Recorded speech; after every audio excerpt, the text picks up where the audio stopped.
Assalamualaikum warahmatullahi wabarakatuh. Teman-teman, selamat datang kembali di Dollar Hunter. Jadi di sini kita akan update informasi mengenai perkembangan dan peristiwa terkini yang terjadi di seputar dunia cryptocurrency, teman-teman.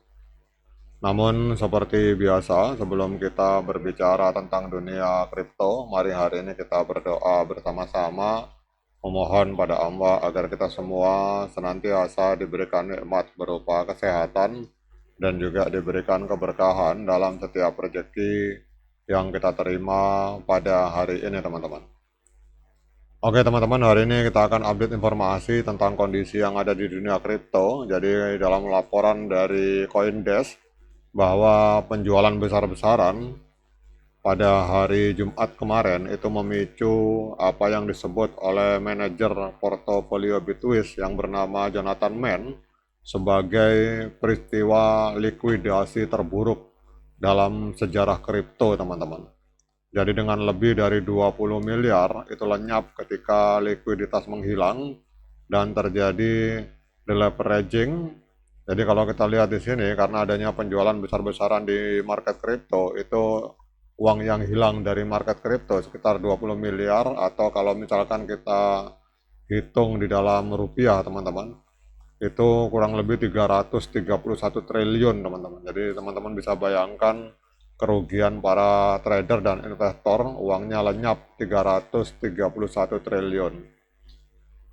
Nah, pertanyaannya, apa yang menyebabkan uh, hancurnya market kripto ini, teman-teman?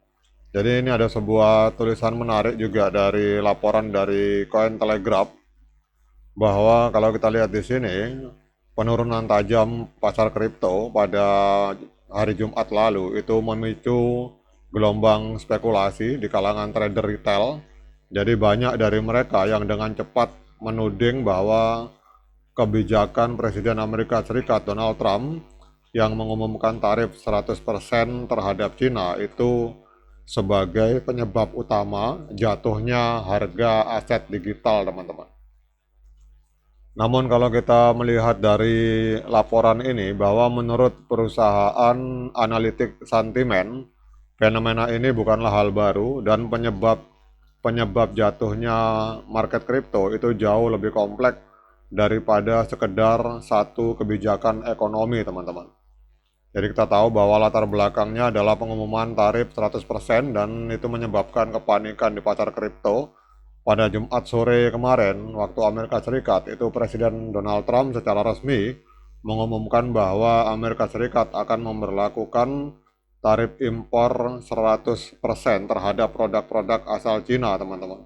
Jadi kebijakan ini disebut sebagai upaya untuk melindungi industri dalam negeri dan menekan ketergantungan ekonomi terhadap Cina. Namun pengumuman ini langsung mengguncang pasar global termasuk pasar aset digital.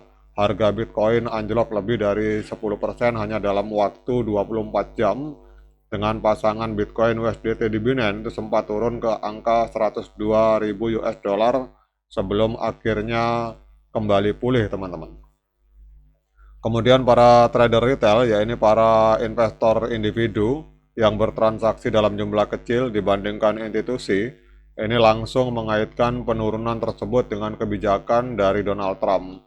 Jadi ini pasti gara-gara tarif baru itu. Ini jadi banyak para pengguna di akun Twitter dan Reddit menulis seperti itu, teman-teman.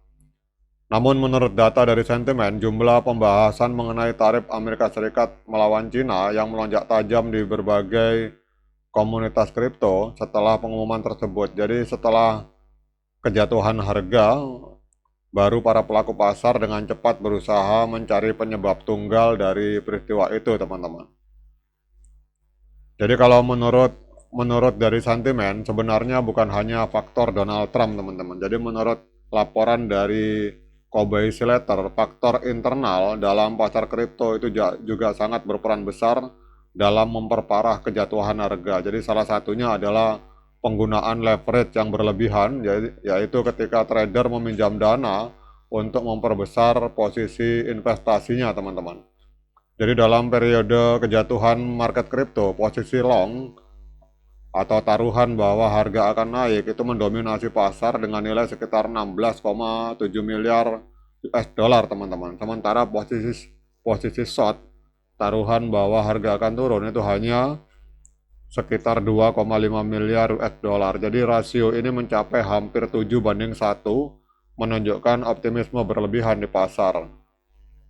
Jadi ketika harga Bitcoin tiba-tiba turun, posisi long tersebut terpaksa dilikuidasi, yaitu ditutup secara otomatis karena tidak mampu menahan kerugian. Jadi proses likuidasi massal inilah yang kemudian mempercepat penurunan harga lebih dalam dan menciptakan efek domino di seluruh pasar kripto, teman-teman. Jadi dengan kata lain, meskipun tarif dari Donald Trump menjadi pemicu awal atau katalis, namun struktur pasar yang rapuh dan penuh resiko itu menjadi penyebab sebenarnya dari kejatuhan pasar itu. Walaupun kalau kita lihat yang menjadi fokus utama para trader tetap perkembangan situasi yang ada di antara Amerika Serikat dan Cina dalam persoalan perang tarif, teman-teman. Nah, sekarang kita akan lihat untuk Bitcoin, teman-teman. Jadi Bitcoin kita lihat ini hari ini mengalami penurunan kembali sekitar 2,63%, diperdagangkan di angka 110.090, teman-teman. Kemudian kalau kita melihat secara technical analysis di time frame hari, ini hampir untuk moving average ini semua mengeluarkan sinyal strong sell, teman-teman, untuk time frame hari. Kemudian osilator juga sama. Jadi ini kalau kita lihat berbagai indikator yang dipakai di TradingView, hampir mayoritas mengeluarkan sinyal untuk sell, teman-teman. Kemudian kalau kita lihat sekarang secara teknikal yang kita memakai EMA 13 dan EMA 21, kalau kita berbicara time frame besar untuk bulan, sebenarnya tren dari Bitcoin ini masih tren kenaikan, teman-teman, karena harga masih berada di bawah di atas harga masih berada di atas EMA 13 dan EMA 21. Namun kalau kita turun ke time frame mingguan, harap waspada karena ini terjadi dead cross di indikator stokastik dan harga juga akan bergerak mengalami penurunan. Dan untuk di time frame hari ini memang betul-betul strong sell, teman-teman. Jadi harga turun di bawah EMA 13 dan EMA 21. Artinya tren penurunan ini kelihatannya masih akan berlanjut.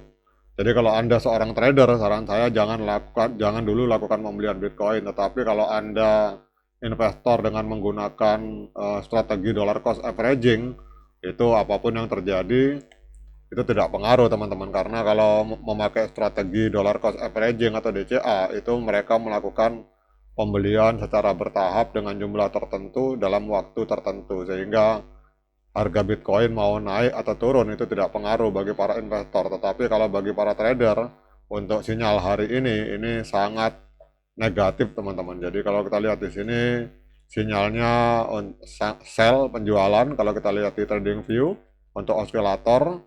Kemudian untuk moving average ini strong sell, teman-teman. Oke, teman-teman, demikian update informasi kali ini. Tetap semangat menciptakan profit di dunia kripto, namun tetap berhati-hati. Sekian dari saya. Assalamualaikum warahmatullahi wabarakatuh.